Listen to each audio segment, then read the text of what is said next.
Hello guys, നമ്മൾ അലിഗേഷനിലെ ഒരു question ആണ് ഇവിടെ നോക്കാൻ പോകുന്നത്. ഇന്നൊരു വ്യത്യസ്തമായ ക്വസ്റ്റ്യൻ ആണ് നോക്കാൻ പോകുന്നത്. കാരണം നമ്മൾ ഇത്രയും നാളും രണ്ട് ക്വാണ്ടിറ്റീസ് തമ്മിലാണ് അലിഗേറ്റ് ചെയ്തത്. ഇവിടെ നമ്മൾ എന്ത് ചെയ്യാം, 3 ക്വാണ്ടിറ്റീസ് അലിഗേറ്റ് ചെയ്യുന്നത് എങ്ങനെയാണ്, ഒരുമിച്ച് അലിഗേറ്റ് ചെയ്യുന്നത് എങ്ങനെയാണെന്നുള്ള കാര്യം നോക്കാൻ പോകുന്നത്. അതിനുവേണ്ടി നമുക്കൊരു ക്വസ്റ്റ്യൻ നോക്കാം. നിങ്ങൾക്ക് പോസ് ചെയ്തിട്ട് റീഡ് ചെയ്യാവുന്നതാണ്. ഓക്കെ, ഇവിടെ ഷുഗർ ആണ് പറയുന്നത്. 80 രൂപ പെർ കിലോഗ്രാം ഉള്ള ഷുഗറും 70 രൂപ പെർ കിലോഗ്രാം ഉള്ള ഷുഗറും 50 രൂപ പെർ കിലോഗ്രാം ഉള്ള ഷുഗറും ഇവിടെ അലിഗേറ്റ് മിക്സ് ചെയ്യുന്നുണ്ട്. മിക്സ് ചെയ്തിട്ട് നമ്മൾ കിട്ടേണ്ടത് എത്രയാ, 60 കിലോ കോസ്റ്റ് ചെയ്യുന്ന ഷുഗർ കിട്ടണം. അങ്ങനെയാണെങ്കിൽ ഇവ എങ്ങനെ ഏത് റേഷ്യോയിൽ മിക്സ് ചെയ്യണമെന്നാണ് നമ്മുടെ ചോദ്യം. ഓക്കെ, നമ്മൾ ഇത്രയും നാള് ചെയ്തു വന്നിരുന്ന ക്വസ്റ്റ്യൻ എങ്ങനെയാണ്, ഇപ്പോ സപ്പോസ് 2 ക്വാണ്ടിറ്റി ഉണ്ടായിരിക്കാം. ഒന്ന് 10 കിലോയുടെ ഷുഗറും 20 കിലോ രൂപയുള്ള ഷുഗറും. ഇത് മിക്സ് ചെയ്യുമ്പോൾ നമുക്ക് ആരെ കിട്ടണം, 15 കിലോ ഉള്ള ഷുഗറിനെ കിട്ടുക.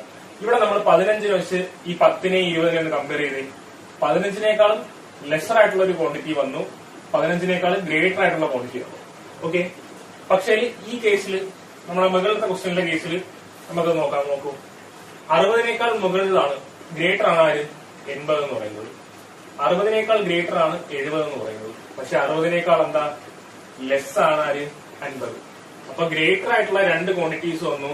അങ്ങനെയാണെന്നുണ്ടെങ്കിൽ അലിഗേഷൻ പോസിബിൾ ആവണമെന്നുണ്ടെങ്കിൽ എന്ത് വരണം, 60നേക്കാൾ ലെസ് ആയിട്ടുള്ള 2 പേരും വരണം. ഓക്കെ, അപ്പോ ഇതിനെ ഒറ്റ സ്റ്റെപ്പിൽ എങ്ങനെ അലിഗേറ്റ് ചെയ്യാം നമുക്ക് നോക്കുക. അതിനുവേണ്ടി നമ്മൾ എന്ത് എഴുതുക, അവിടെ 60നേക്കാൾ കൂടിയ 2 ക്വാണ്ടിറ്റീസ് ഉണ്ട്.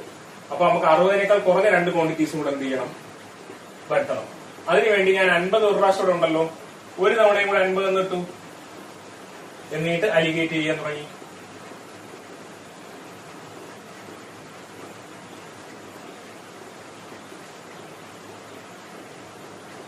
ഓക്കെ, അപ്പോ 60 50 പോയാൽ എത്ര കിട്ടും, 10 കിട്ടും.